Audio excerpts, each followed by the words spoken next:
doing designs using free software or software that we use on a regular basis. What I use is PowerPoint, and I'm going to show you exactly how I use this software to create designs to provide to customers and end users. So with that said, first step is to open up PowerPoint. Okay, so we have PowerPoint. This is the general tab. One thing to quickly identify is to whether or not you want to do this in a 4:3 aspect ratio or a 16:9. I'm going to show you in a minute here why that matters. So first thing is symbols. What symbols do you use and how do you use them? So I typically use symbols that come standard. So like a triangle, that's one. Let's see what other symbols we have.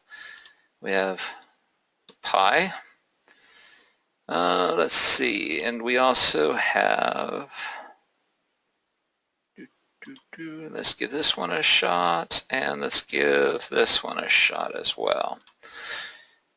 Okay, there's standard symbols. A couple of common things that I change right off the bat. Number one is I don't like the thick borders because I like it to be a little bit more defined. So I'm going to go into format all of them. I selected all of them first. I'm going to go into line style, and I'm going to reduce the size of the outer line and also the color. I'm going to go ahead and change it to black. That way it's pretty defined. Okay. One other thing we could change while we're here is the transparency color. I typically like to see what's behind, so I'm going to move that up to, let's just say 60%-ish. Okay. And let's see. Let's go check that again. Did not change the transparency. There we go. Go up to about 60%. Okay, so that takes care of the fill. Line, we want a solid line. Okay, there's our shapes. So what do we use these shapes for? If you look at this, this is typically something used for a standard single image or field of view. If you look at this, this primarily could be used for a 270 degree around a corner of a building, or it could also be used for a 180. So I'm going to set it up for the 180 right there. These two down here could be omnis, and it could be, or just a regular 360 degree field of view. One thing I do with these shapes here is I make sure that they're square, so that way they're not oblong or out of shape. So how I do that is very basic. Go here, go format the style, and go into size. Once I'm in size, I just make them both the same height and the same width. And then once that's done, I lock the aspect ratio and hit close. Now I know that they're square. I also know as I expand them, I can't change them. They'll always be square. They'll always be just as wide as they are tall, which is exactly what I want. Okay? So those are the basic shapes that I use. Now, why is the aspect ratio important? So one of the things that at Arecont Vision, a lot of our presentations are done in a 16:9 aspect ratio. If I go look at our gold standard presentation, notice the footprint here is different than the other one. So where you change that is, and I'm going to go ahead and change this to 16:9 so it matches my other presentations. So where you would do that is under Design, Page Setup. Right here it says On-Screen 4:3. We want to change that to On-Screen to 16:9. And now that should match the other PowerPoint. But notice now my shapes are all oblong and they've got distorted. Keep in mind, if you change the aspect ratio after you've done a presentation, it will go and change the aspect ratio on all the slides. And if there's any pictures or any clip art or anything, it will distort it like it did here. So one thing that we'll want to do is, let's go ahead and put this back the way we had it. Format object, size. Okay, notice it's 0.75 by 1. We need to turn the aspect ratio off, change it to 1:1, and then once I get it to 1:1, then lock the aspect ratio. Okay? All right, now we're back to normal. And let me just check that one by one, and we're good. Okay, so there's the shapes. So obviously single image view, a 180-degree field of view, and more than likely a 360 or an omni degree.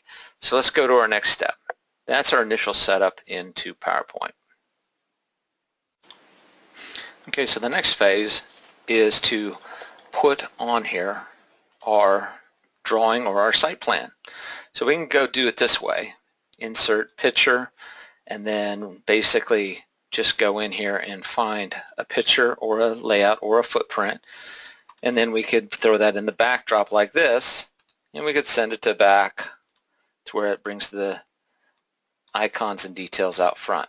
The problem with doing it this way is I can move these around, but if I ever accidentally grab the backdrop and move the backdrop, I could essentially slide the backdrop away or out of place accidentally. That kind of makes it hard, especially if I'm doing a lot of icons or a lot of details. It could slightly move and I would never know it. So I don't recommend doing the backdrop or the site shot that way. What I do recommend is actually putting it somewhere else in PowerPoint. Let's go grab one first, and let me show you how I get the initial site visit. So if I go here, let's go to that site that I was just at, right here, with Google Earth, another free software, takes me in and shows me a site layout of that area. Okay, so there's the area that I'm working with. Now, anytime I do any design or any design layout, I always want to get a scale. And a scale is important so that I can actually do measurements and know what I'm actually designing and preparing. So that's my field of view that I'm interested in. Just by clicking this measure tape up here, it will bring in this window, which then allows me to do measurements. I'm going to stick it off here to the side. And up here out of the way, I'm going to draw a line. And for this sake, let's make that line 25 feet. Okay, there's 2459. We'll go with that. Let's get it straight. Right about there, 2511, so it's slightly longer. 2509. Okay, so you see the little yellow line that I drew on here? That's going to be my reference. Now what I do is I go File, Save my image right here, and then I go pick where I want it saved and how I want it saved. I'm just going to label it that, and then I'm going to hit Save. Okay, so now it's saved that area for me. I'm going to go ahead and shrink this and get that out of the way. Now this is important. In PowerPoint, what you do is you go up to View, then you go to Slide Master. Now this is the backdrop of all the slides. This is kind of like the master template. And I'm going to go down here and use this blank one. And let's just duplicate it so we have two. And so now let's go in here and insert a picture. So there's the picture that I just took. I do an insert. There it is. Next step with this picture is I want to crop it. If for some reason my picture tools aren't up here to crop, all you do is select the picture. It highlights it. And now my picture format tool is available and I could now do crop. So I'm okay on that side. I want to bring the top down a little bit. Turn about there. I'm going to bring the bottom up slightly to there. And I want to leave as much of this driveway as possible because I'm going to be shooting it. So let's just do something like that. Okay, hit crop. There's my new picture. So now the important piece is I did not cut out my little yellow measurement reference, which is right there. It's still in the picture. Okay, so next step. Let's just say I have other prints or other areas to this facility that I want to do. I'm going to go down here and I'm just going to say duplicate the layout, get rid of the picture because I'm going to put a different picture in there. Say insert. Let's just say that I want to do a floor plan. Let's see what's the best way to accomplish that. Let me go in and open up the floor plan. Recent places. There it is. And I want this one. So here's the detail that a floor plan that the consultant emailed me. And so here's the area that I want to actually put as a backdrop. So I do have Adobe, the Adobe application, which allows me to save this and then open it and then save it as a JPEG. But if you have Adobe Reader, many times you can't do that because it's not an option. Okay? So if you have a Reader, there's another way to do this. If you're familiar with snipping, all you have to do is go down to your search window in Windows and type the word snip, and it'll bring up a snipping tool. And the snipping tool looks like this. So what it allows me to do then is draw a square box around the area that I want. You're basically doing like a screen capture. So boom, there's my area. If I don't like it, I can just hit New and do it again. Let's go ahead and include the box this time. Just like that. Okay.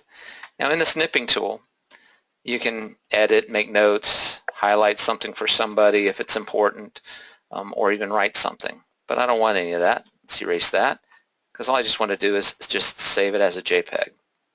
So here's my site.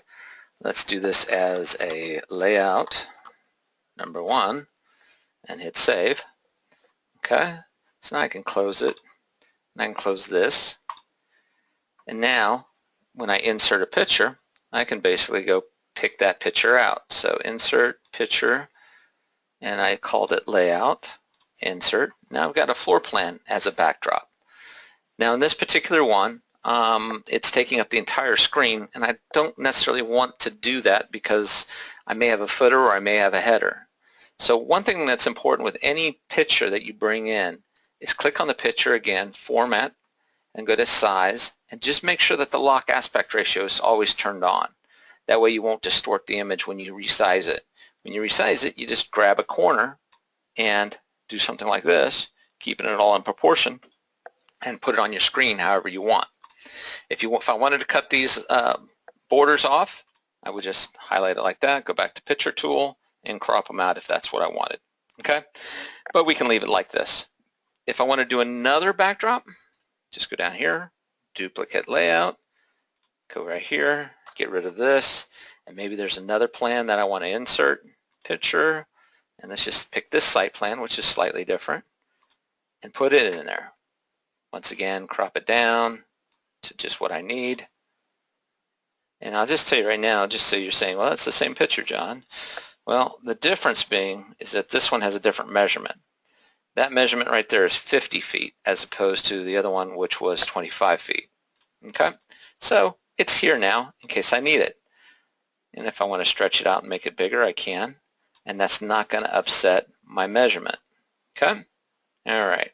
Got it centered. Close enough. All right. Let's move on. So we have to get out of this backdrop.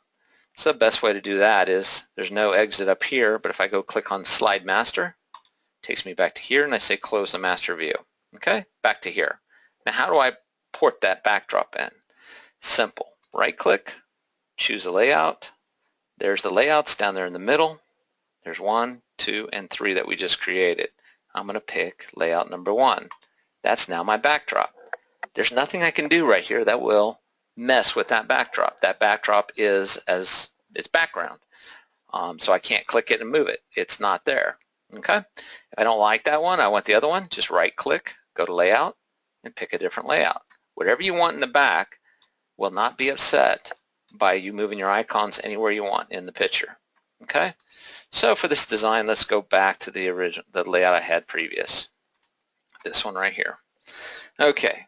Step 1 is to create a scale. You got to have a scale. You got to know the dimensions. You got to have a measurement. So the easiest way to do this is to create a scale on this page. How I do that is I use a rectangle tool right here, and then I'm going to zoom in.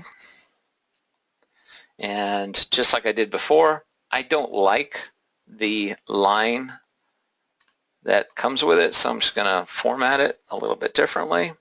Line style, I'm going to make it a little sharper, and I'm going to change it to black so that it's all one piece.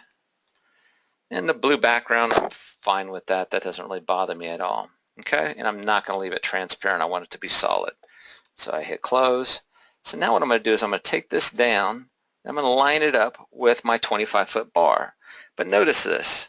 If I'm trying to line it up, notice how far the object jumps. That's because the objects are snapping to an invisible grid.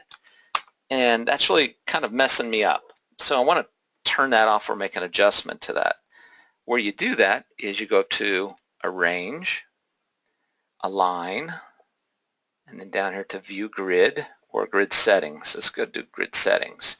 Here's the snap to grids for the objects. You can do that, or you can change the grid size. I'm just going to turn it off so it's not there anymore. Boom. So now when I slide it back and forth, I can have better control over where I have it end up. So let's move it right there to the end. And now let's move it to this end. And I'm just shy of 25 feet, I think, so let me make it a little bit wider. Along. That looks good to me. Okay. Remember, this is just approximate, but I am conservative, so I'm going to make it smaller than big. Come on. There we go. Okay, so we're going to call that 25 feet. Now I got to finish my scale. So what I'm going to do is I'm going to do this. Copy, paste, bring another one in, and line it up.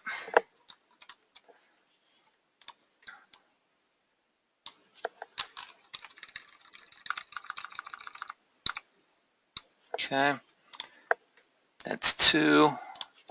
They look like they're pretty close. Okay, take that, copy, paste, just duplicate, duplicate, and duplicate right there. Okay, so that's 100 feet, right? 4 times 25, 100. Next thing, let's go ahead and capture it all and save it as a group. Okay, now it's all one piece. Now one of the things I do with this is let's go ahead and move it up here and copy, paste. Is a lot of times I'm dealing with larger areas, so I want a larger scale. Can you guess? Yep, 300 feet.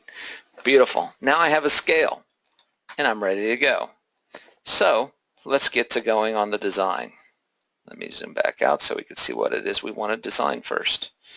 Okay, so typically I do a good, better, best design. I do know that there's an existing pole out in this facility. It's this little white dot here. To make it more prominent, let's see if we can't make it a little bit more visible. Just by drawing a circle. Zoom in. Okay, once again, you know I don't like anything about that shape. So I'm going to go fill with a solid black so it stands out. And line color is going to be black. Actually, I don't even care if there's a line. Let's just say no line. Okay, so there's my black dot. And I want to position it right over where that camera, where that white pole is. There's my target. Okay, that's where my pole is. Now, what I can do is position different cameras there. Right now I know there's a 360-degree camera at that location today, and that's the field of view that they're currently getting. That's just showing general coverage. What I can do if I want to duplicate this and give options, once I get everything on here, all I do is go over to this other slide here and say duplicate slide. Now you see I have 2 of exactly the same thing. Now I can go back to this first one and delete everything else, and boom, now I have the conditions as they exist today. And now guess what this one's going to be? This one's going to be of what we would like for it to be in the future. So if this is 360 degrees and I want this to resemble essentially a particular field of view, there's a couple different ways that you can accomplish this. So I know that this is an 8365, which is 2 megapixel. So one of the things you may want to do, I always like to use the Thea website. I'm going to start using our tool here, but for the sake of this, 2 megapixel. The difference between, everybody knows that 1080p is 2 megapixel, but the difference between this and this is going to be the aspect ratio. The aspect ratio of the 2 megapixels is a 4:3 aspect ratio, as opposed to the 1080p. Okay, so with it being a 2 megapixel, it's a 1/2 inch imager. Let's actually go see and double check that. How we double check that is we do this, downloads, surround, and scroll to this page right here. It's an 8365, which is 2 megapixel, and it is truly a 1/2 inch imager. Okay, so it is a 1/2 inch, so we make sure that that says 1/2 inch. Okay, and we're there. So we can either do it by degree field of view or by lens size. Let's go ahead and select 365 right down here. Each lens is going to have a 96-degree field of view, which equals to about a 3.5 millimeter lens. Let's go with degrees, that way we're safe. So we said 96, so let's just go in here and plug in 96 degrees. Put that on other lens. Okay, so I'm at 96 degrees. Let's do some English here. And let's see what 24 pixels per foot gives me. That's just basically situational awareness. So at 24 pixels per foot, my horizontal field of view is 67 feet across. But this is what I'm interested in, is distance to object, which is 30 feet. Okay? So 30 feet. Let's go back to our drawing here. So that means distance to the object, that's this line here, needs to equal about 30 feet. So if I go up here and set this on the scale, right now I'm at about 50 feet, right? So I need to drop this down to about 30 feet. And then you go down considerably more. 25, 30. That's about 30 feet. Okay? So once again, at 24 pixels per foot, that's what I'm going to get. Okay? Let's do the same thing, but now let's show it with a 180. Okay? More detail, half the area. And let's just stay with the 2 megapixel. We'll do that. Now the degree is going to be 47 degrees. And you're like, where did you get that number from? I just made it up. No, I didn't. 8185. If you look right down here, 47 degrees for each of the lenses. Okay, so we'll go back and plug that in. 47 degrees, 24 pixels per foot. Object distance, 77 feet. Okay, so now I know I can go 77 feet out. So back to the drawing here. Now I take a 180 shot, and I know that this can get me, whoops, this can get me to 177 feet. Okay, so if these are 100 feet, I'm sorry, we're going to go to 77 feet, right? So if these are, that's 50, so let's see, that's going to be 75. I need to go slightly over that line, which is almost right about there, might be a little bit long.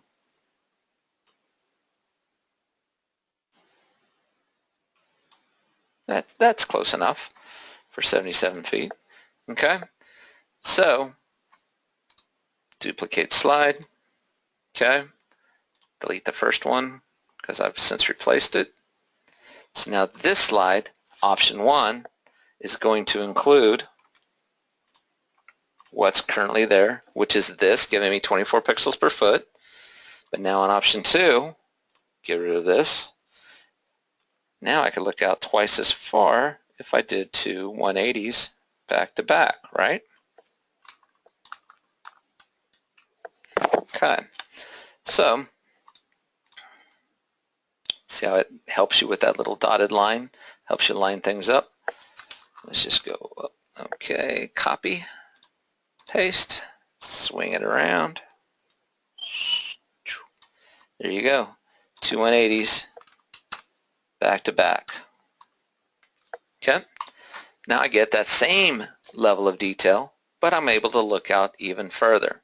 That's going to be our option 2. Let's go create an option 3. Duplicate the slide, go back to this one, get rid of the stuff we're not using. Okay, now we're on option 3. What would you gather option 3 would be?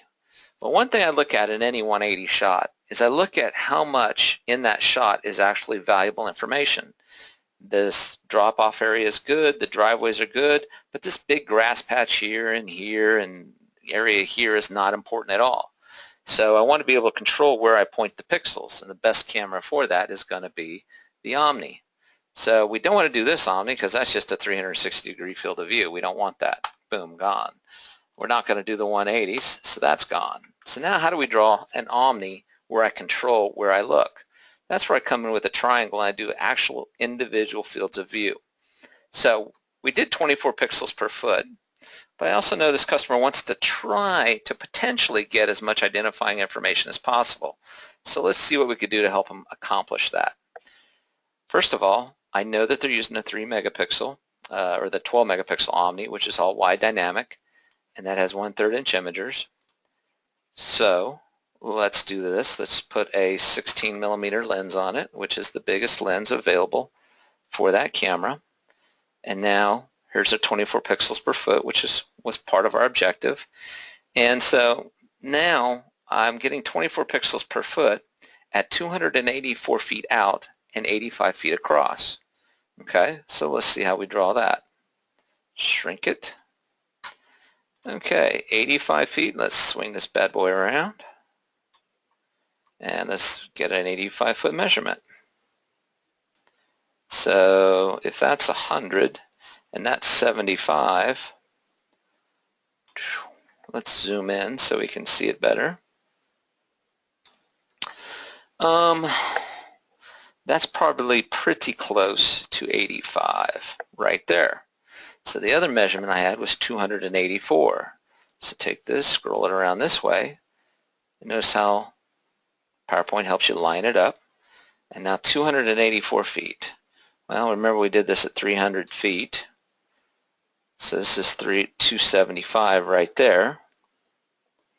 So let's just go right in there to be approximately 284. Okay, that's going to give me my 24 pixels per foot here at the far end. Let's ask one more question. Where do you think you'd be able to read a plate? Well, I use 60 pixels per foot to read a plate. And that's going to give us at 114 feet out a 34-foot wide field of view.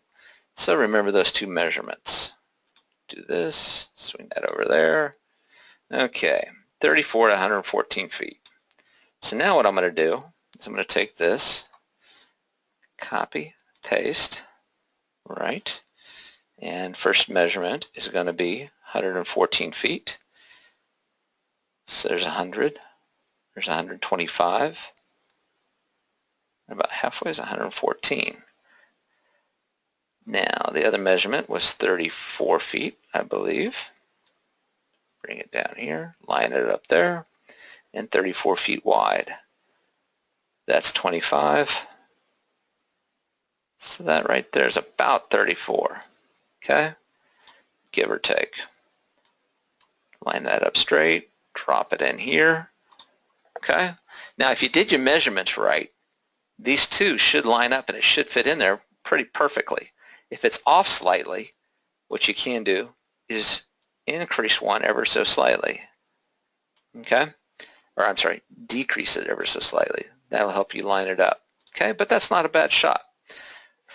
So one other thing I do is just to try to make it look a little different. You could either do it with colors or you could do it with shading, however you want. Since this is a very simple drawing, let's just do it with colors. So fill shape, let's go throw an orange at it or a peach or something.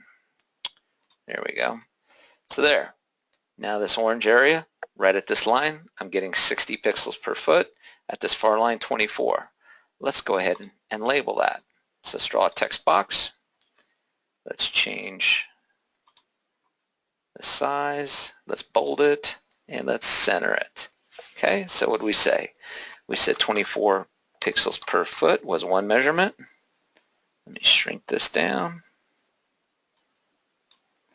Okay, and flip them around this way.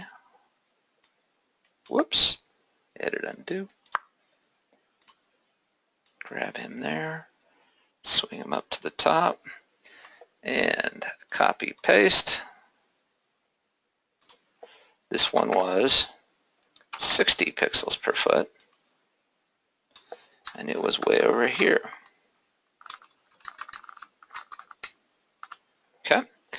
Now if you want, just to kind of help your memory and also help the installers when they get out to the field, you can also do something like this. So that way I know what lens is getting this for me. If you want to go one step further, you could say on 3 megapixel. That way you know the resolution as well. Okay? Up to you how much information you want to put on here. Okay? Next thing is highlight the whole thing, right click inside the image, and then group it. Now it's all one piece. So let's zoom back out and let's figure out where we want to put it. That's my pole right there. I want to kind of look back this way and look in. Something didn't happen right there. Let's go figure that one out. Back up, ungroup it. Obviously I didn't grab the complete triangle, so let's try that one more time. Make our box bigger, right click, and group. Okay, now let's try it. Grab it, drag it down, and now line it up to where it's looking down the roadway. And you want that 60 pixels per foot. That's your critical piece to make sure it's in the center of the roadway, because that's where you're going to get the bulk of your vehicle identification. Okay, there you go. That's the first imager on the Omni. Okay, so let's do this again. Let's zoom in just so we can see it a little closer. And now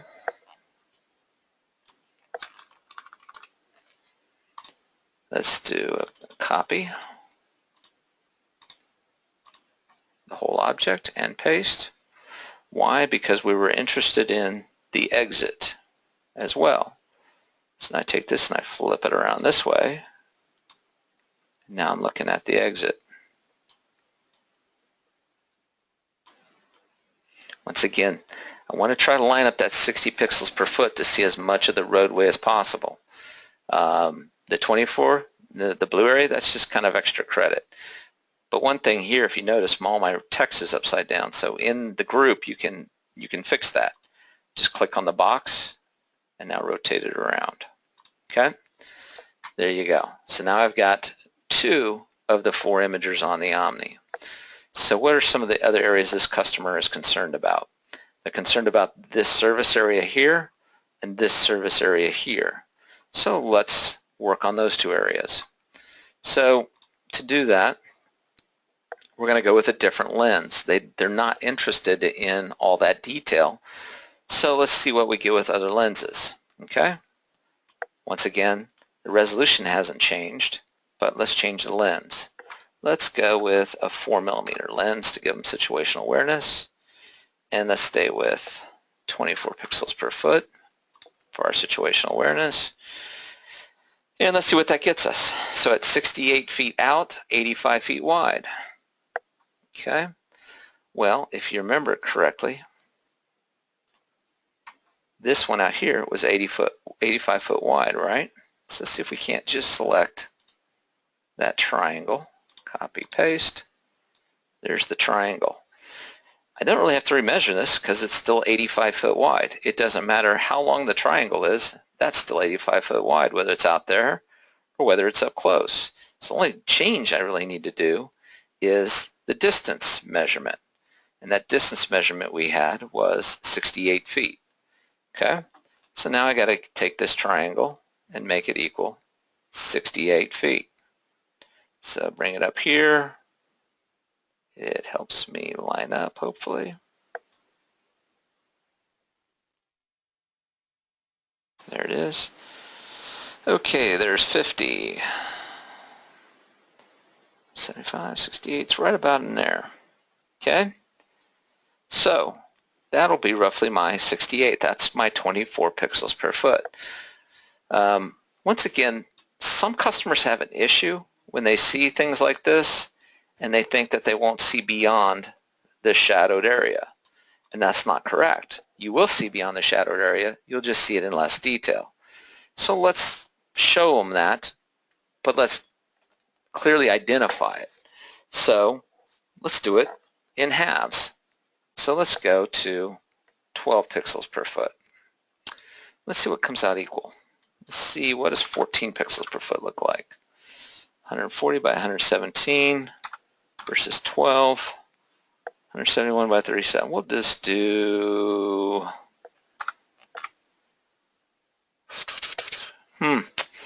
what do you guys want to do? Let's do 12 pixels per foot. What the heck? Okay, 12 pixels per foot. It's 171 feet across by 137 feet out. Okay, so how do we get that? Go back to our drawing. And now I need this same triangle. Let me do this and point it in the right direction. Copy, paste. And we set a distance of 171 feet.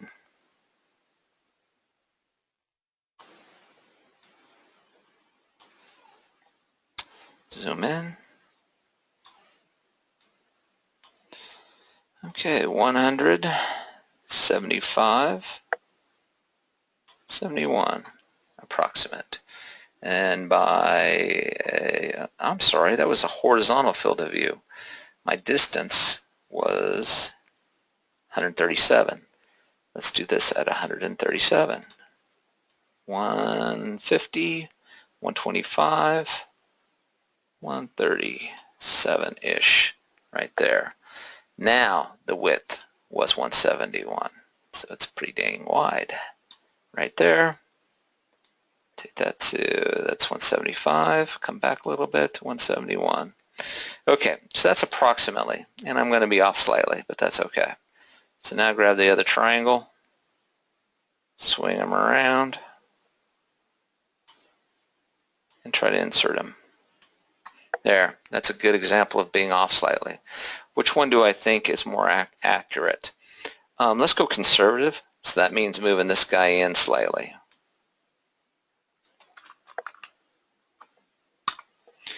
And I always label all my drawings that all the measurements are just approximate.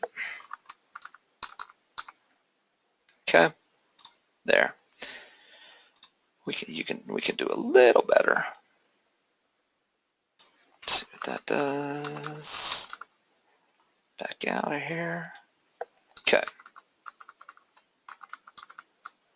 That's not bad. Okay. So what did we say? We ended up with that at 12 pixels per foot.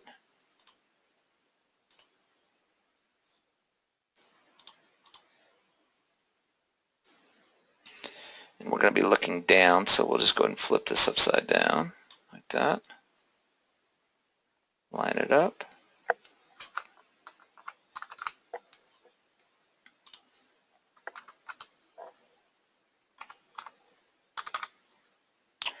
Pixels per foot. Paste. Do another one. What was the other measurement? The other measurement was 24 pixels per foot, so I don't have to change anything there. Line it up there. So I actually should have moved all that off of my bar before I started. Anyways, we'll figure that out. Okay. So if I grab all of it, it's going to take the bar with me.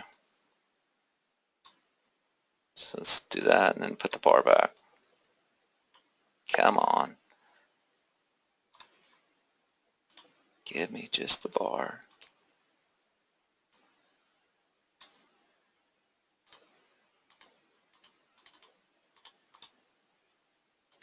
There we go. There, bar removed. Okay. Now, let's go down and save it as a group. And Let's go with a different color. We're at 24 pixels per foot with blue, so we'll leave that blue. But let's take this inner area here and make it a different color.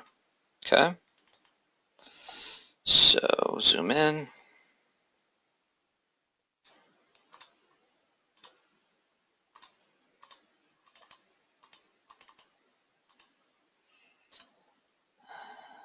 Send it back.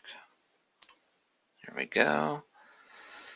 And now let's change the color. Fill. We did orange for the other one, so let's just go ahead and pick purple. Okay. Not really a off-the-wall color. Green. There we go. A little bit more visible. There we go. We got our colors, we got our differences, and we've got that set.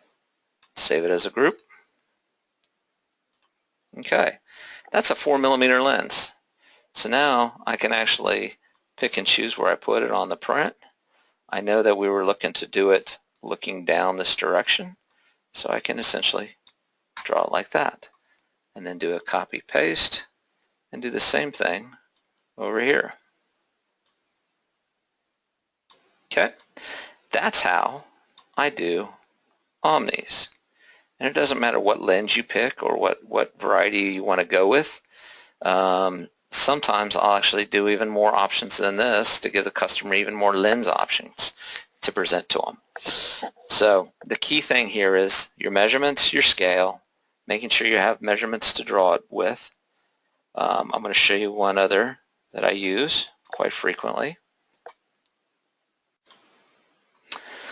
One other thing I do with a lot of 180s is I show different resolutions at different depths. We did this 180 using an 8 megapixel, which is for 2 megapixel imagers. But my most popular is my 20. So let's talk about that one real quick. So let's just duplicate this slide so I don't mess this original one up and delete that, so I keep the original. But now let's show them what they potentially could get if they upgraded to a 20 instead of the 8. So let's measure this out and see what we get. So the 20, that's 4 5 megapixel imagers. 5, and that's the correct imager size. And I know that it's 47 degrees, right? So we were doing everything on 24 pixels per foot. So that's 123 feet away to get the 24 pixels per foot. Okay? So one thing I can do is I can show 2 different levels. Let's see what it looks like. Instead of doing a measurement by pixels, let's do it by feet. Let's go 200 feet out. At 200 feet out, I'm getting 14.7. Okay? So let's do that real quick first. So 200 feet out. Zoom out. Take this guy over here. What I'm going to do is I'm going to zoom in a little bit, ungroup it. Okay. And let's see, so we want to get the outer marking at 200 feet. Okay, right now we're at about 125, so I can increase the size pretty dramatically. So I do this. Notice how that looks oblong. Why do you think it looks oblong? Well, let's go see. Check the size. And the aspect ratio is not locked. That's my problem. So let's close this. Let's go back where we were. And now let's lock that aspect ratio before we do anything.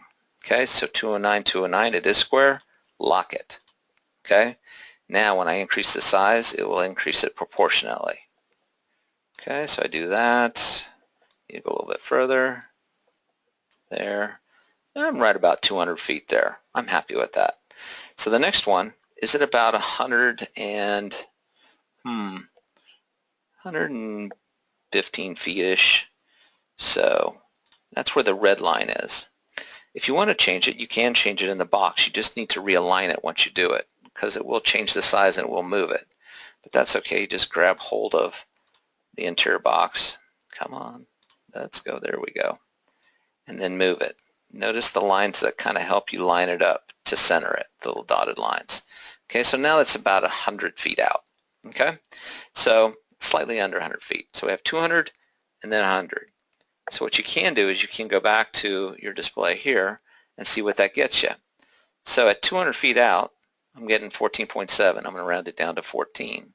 At 100 feet out, I'm about 29 pixels per foot. Okay, so I can give that clear definition on my drawing.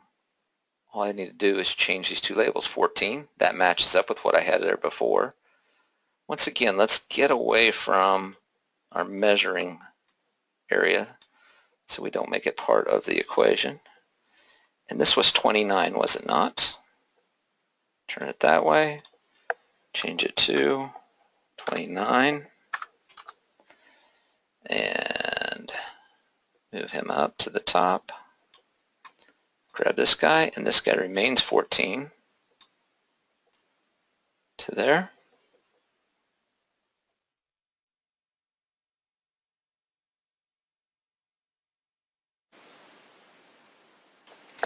Okay, that's close enough. Zoom back out. And now draw a big box to potentially capture it all and save it as a group. So with the 20 megapixel off that pole, I get even more definition than I had before. Copy, paste, swing it around, and slide it to the other side of the pole.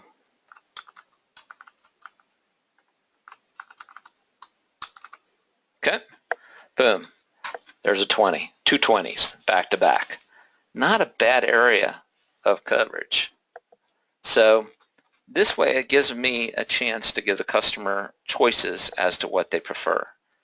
That's what they have with 24 pixels per foot, and I would put the text in there labeling that. Same thing here. This is the 8. I can see out twice as far, still 24 pixels per foot. This is the 20, 29 pixels per foot to here, 14 pixels per foot out to there. And then the Omni. What this customer ultimately decided to do was to actually put in two Omnis back to back, and we ended up with a design similar to this. And this was great because it allowed me to show them the 16 millimeter lens covering out the drop down area, 8 millimeter lens out to this area, and a 4 millimeter lens and covering out to this area with the level of detail that they're covering that far out. This particular one, the consultant stipulated 48 pixels per foot instead of 60. That's why I'm able to see a little bit further. But that was option 1. This is option 2, where we just added a 6 millimeter lens to move this out a little bit further as an option. So that is essentially what you can do as far as labeling these out and doing your design. There's two other things that I do a little bit further than this, and that is, number 1, once I get it to this point, many times I'll do a schedule where I will number the individual cameras, and each number will be associated with whatever that camera is. I label the Omni with an individual camera number per, with the appropriate lens per image. The reason why I do that is because if your competitors get a hold of this and they see this design, they see 8 cameras, whereas I see 2. So that's another reason for it. Right now this slide is hidden because I didn't put this as part of the package to the consultant. But the last thing I do is I just do a file save as PDF. That way the drawing cannot be edited or changed by somebody else, only by myself. Every now and then I will give it to them in a PowerPoint form so that they can make their own edits, but I also keep a version myself. And when I save the file like you see here, I always date it so I know if I have multiple versions of this, like I just changed this one, I'll go save as here, and then I'll plug the date, which I believe is 22, and I'll hit save. So now this latest version was saved on my laptop. So like I said, once you save these and you get a couple done, you can reuse them over and over again. If I go pull open the previous job that I did, like this one right here. Once again, this is the site layout. This is a print that came to us from somebody. And the dimensions, I believe, my scale, came from one of these measurements that's on this drawing somewhere. So that's where I got my measurement. But I get my measurement somewhere off of a print or off of a layout. And then we do the design and the layout from there. So you can do it either using prints or Google Earth, but it is important to get your scale so you can lay it out. At any point, if you want to reuse one of these, once again, all you do is open it up, go to View, go to Slide Master, and just get rid of the backdrops that you currently have in place, and now replace them with whatever you want, like where we were just at with this site plan. Insert, crop it,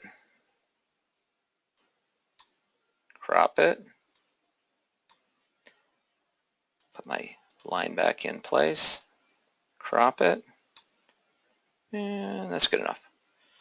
Okay, so now when I get out of here, close the master view. So now I've got these icons from the previous drawing, but now I just put a different insert in there. Boom, there's my new layout. The only thing is, keep in mind, this scale will be off. All these icons will be off as well until I match it up. Step 1, get the scale down. Step 2, then resize everything based upon what it is you want to size. And then I like to, like I said, label each camera so each camera has a unique number. That way when the customer calls, they could say, hey, will you delete camera number 21, we're not ready for it? And you know exactly which camera they're talking about, and you can delete it to right, left, or wherever you want it. So that's essentially how to do a design within PowerPoint.